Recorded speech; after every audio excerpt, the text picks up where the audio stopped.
Hello,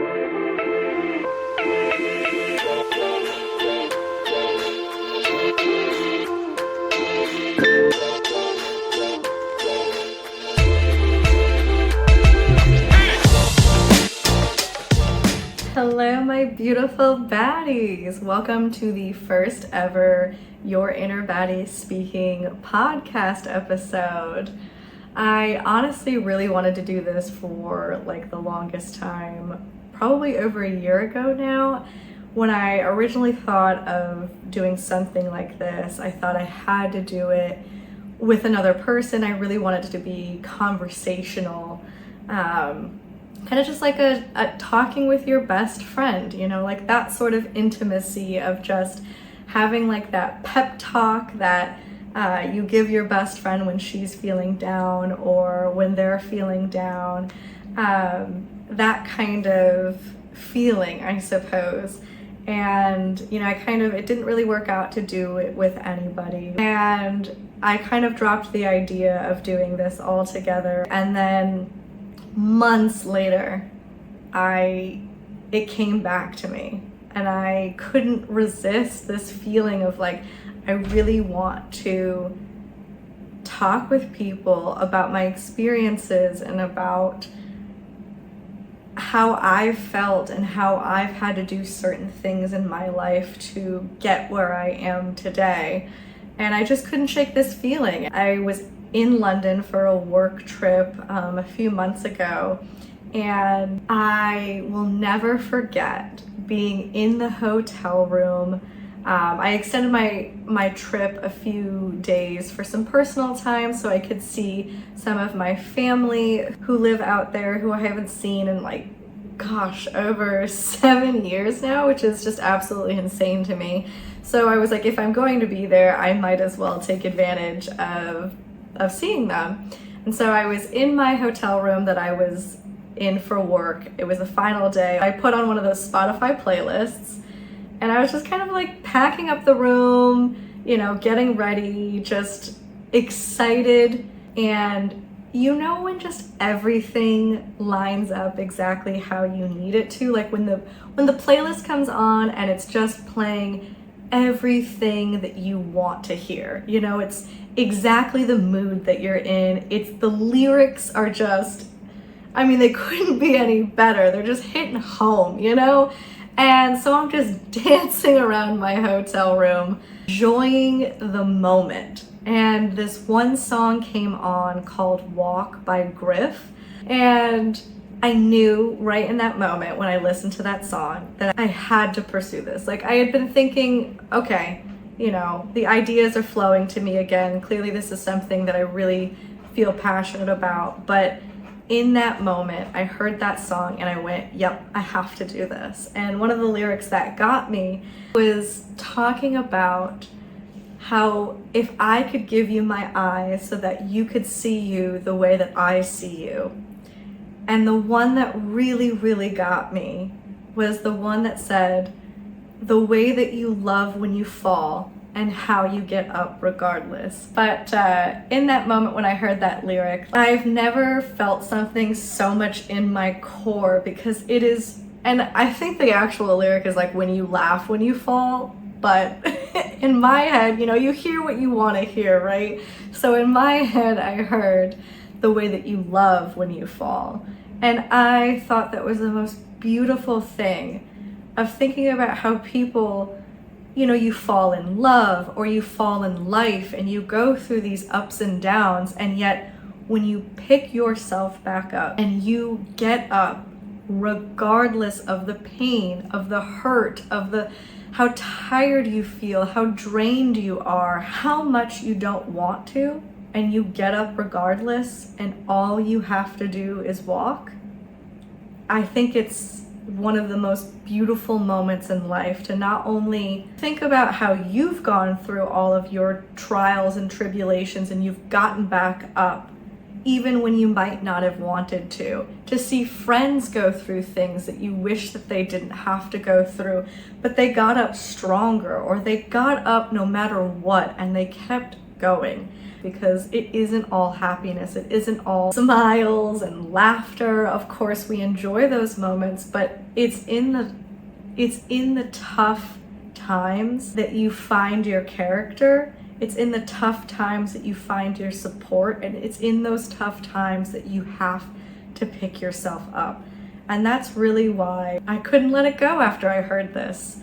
I knew that I needed to talk about how I picked myself back up and how I got up regardless when I didn't think it was worth doing, and how I discovered what was within me all along, which is, as I like to call it, my inner baddie. My inner baddie is my source of confidence.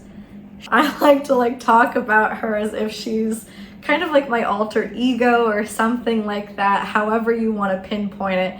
But she is this shining ray of confidence. She is this fearless woman. She's confident enough to know that she belongs in any single room that she walks into. And I feel like my inner baddie is something that I tapped into to really tap into those pieces of me that were always part of me all along. It's just sometimes life gets tough, and those things can dull in certain moments. And they can not feel as present as you'd like them to feel. And that's the part of me that I had to call on almost in order to bring myself to the woman that I am today, to find happiness again, to find joy in the little moments, to do the things that make me happy, to discover that life doesn't end when it feels unbearable. And of course, everyone's circumstances are very, very different. So there's certain situations that are easier to overcome. There are certain situations that are easier to manage and get past. But I think one part, especially for women, that kind of dissolves or crumbles or goes away a little bit when times are tough, or when your self-love or your self-confidence is a little bit in the drain, is that inner baddie feeling. My inner baddie is the part of me that made me feel like I could keep going, that made me pick up the pieces to feel confident enough to want to move forward in my life. And that fearless, bold, joyful, strong woman inside of me has always been there. And it was just something that I knew I needed to tap back into to become the woman I knew I could be, and to have the life I knew I could have, and to continue to grow and move forward. And I want anyone listening to this, or anyone who feels like it's not possible right now, to know that it is within you. That inner baddie is within you, it's within me, it's within all of us. And you might need to grow it, you might need to kind of water it a bit, but it's there. And I truly feel that confidence blooms from within. You can't, you can want compliments and you could want things externally, you can want validation, but that's something that you can't rely on. Your inner baddie, and so the work is hard, but the work is so freaking worth it. I am here to tell you that the work is so worth it. And to get into why I needed to tap into my inner baddie, because today I'd like to think that I'm definitely a more confident, joyful, a little bit more fearless, even though, hey, my anxiety gets me from time to time. It can suck internally, but you manage. But it's those things where like I have those pieces of anxiety and I have those small bits that still come up from time to time, and I'm not here to say that all your problems are solved by discovering your inner Baddie, but the more and more you work on her, the more and more fearless and the more you step out of your comfort zone to become more and more confident that you can do whatever, whenever, however. And you know, it's usually never a happy moment that drives you to change so drastically. It's usually not something happy, you know, and that's exactly the case for me. It wasn't a happy moment that made me realize that I needed my inner Baddie to be the woman I am, to step forward, to make those steps forward.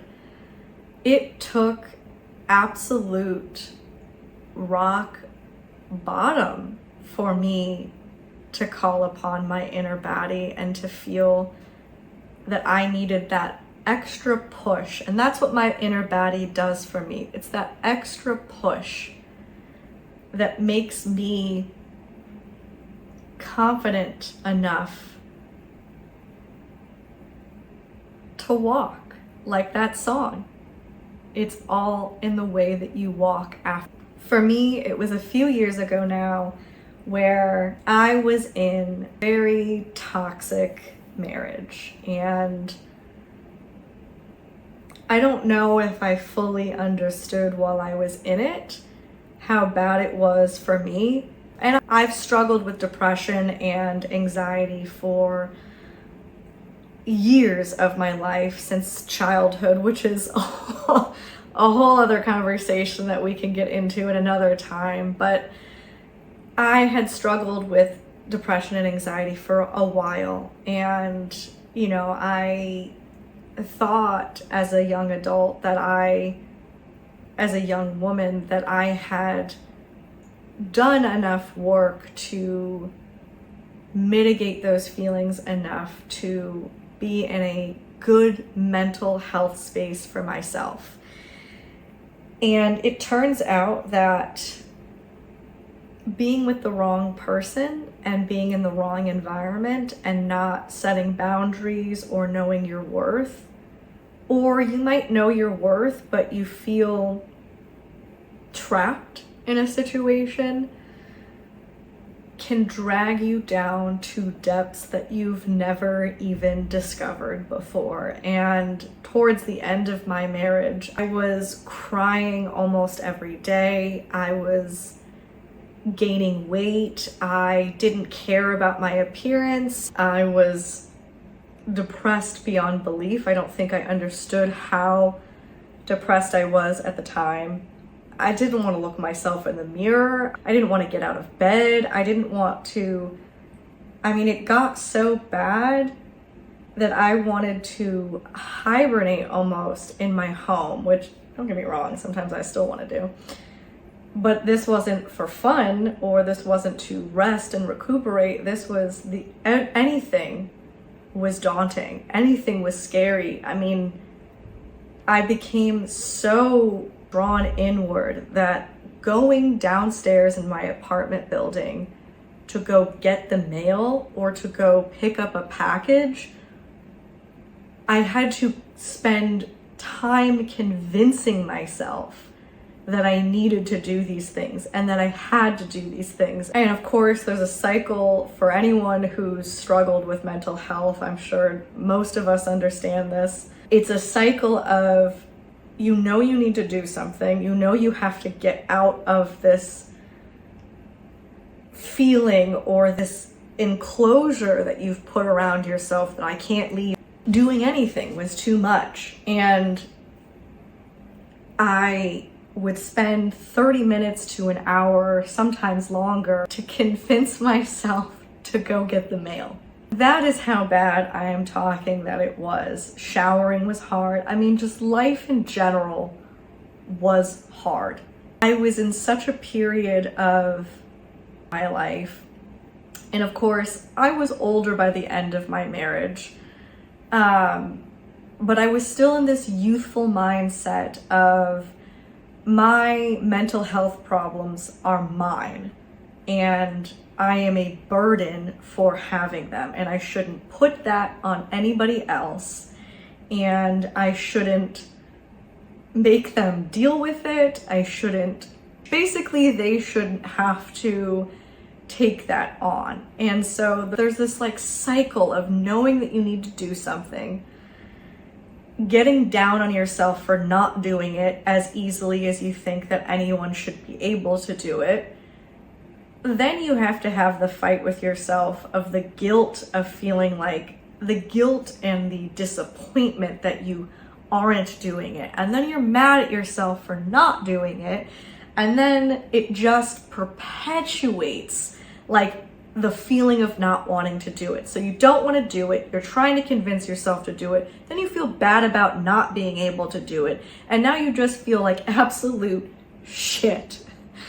And this is where I was at the end of my marriage. And trigger warning here on suicide. This was also the time that I was feeling extremely suicidal, and I had not felt like that since I was 13 years old. I never thought I would get back to that state of my life, and I was so blurred by what my body was feeling, and it wasn't even just the mental health issues at the time. This was compounding with physical issues. I bruised my rib just working out at the gym. I was starting to develop an ulcer where I thought I was gonna have to get surgery because I couldn't go a day without stabbing stomach pain.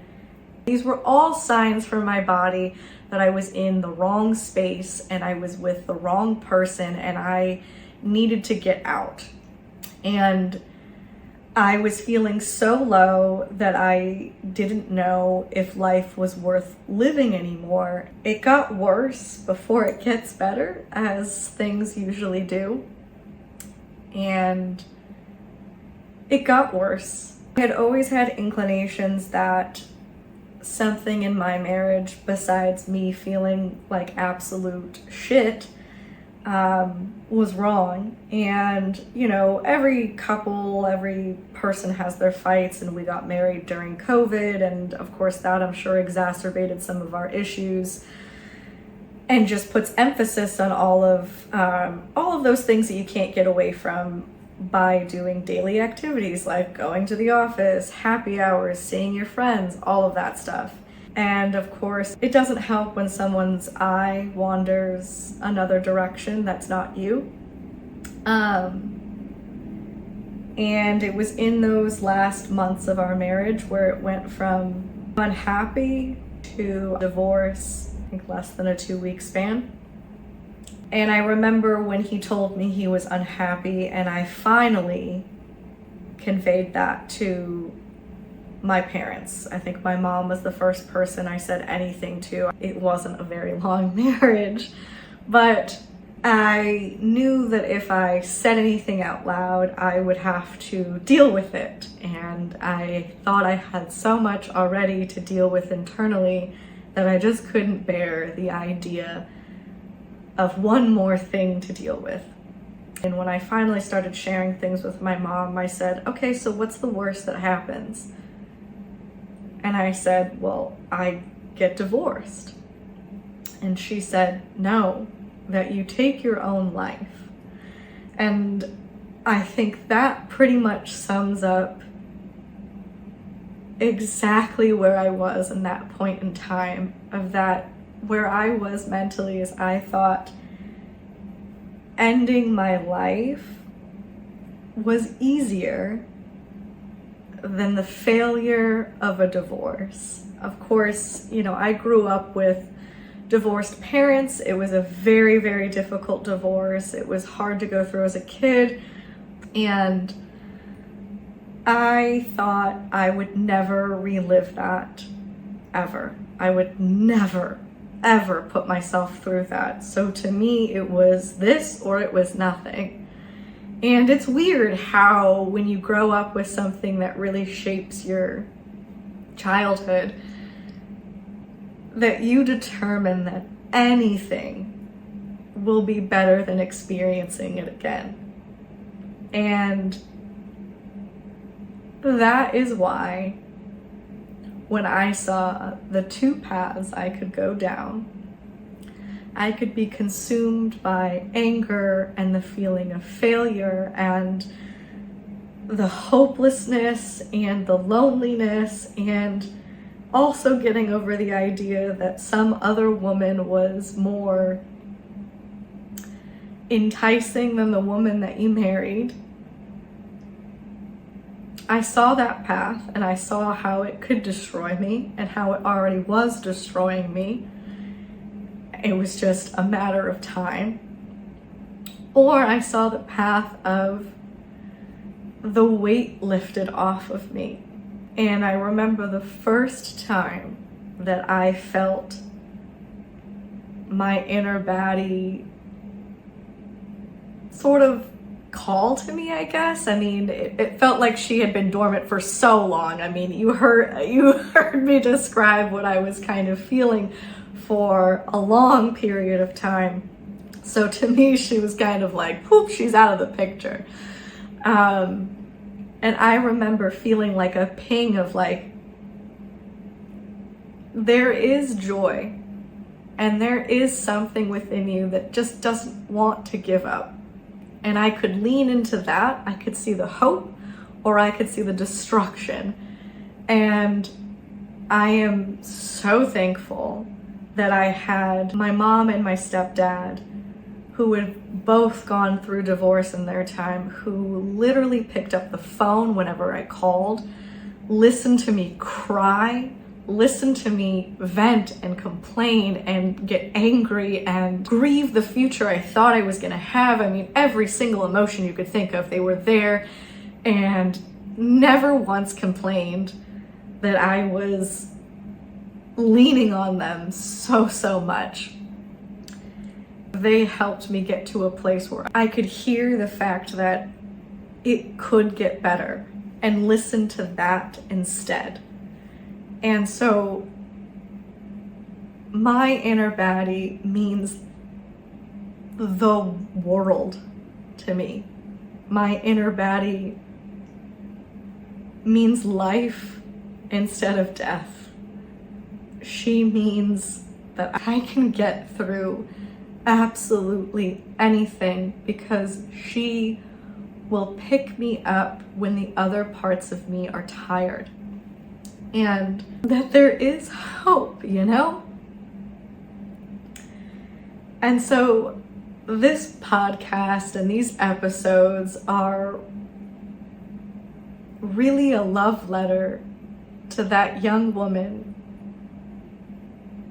who needed her inner Baddie so much and would not have been able to move forward without tapping into that portion of me. But I really want to be clear in the fact that it's within me. It's within every single one of you. And this is not only a love letter to the woman I wish could hear these words when I was going through it, but it's a love letter to every single person who is going through anything, whether that be heartbreak, whether that be family trauma, whether that be just life chaos, any single thing where you think you can't pick yourself back up from, you fucking can. And I know it's not easy. The work is so worth it. And I want every episode to feel like a love letter to anyone who needs it. This all sort of resonates to a quote of mine. It's not really a quote, it's another freaking song lyric. Clearly music means a lot to me, but it's the best is yet to come. And it truly is. Because again, life doesn't stop when shit gets hard. And so we have to make the most of it. And your inner Baddie can be that source that you tap into to help you make the most of it. And so I want you to say it with me. I'm a fucking baddie. All right. I love y'all till next time.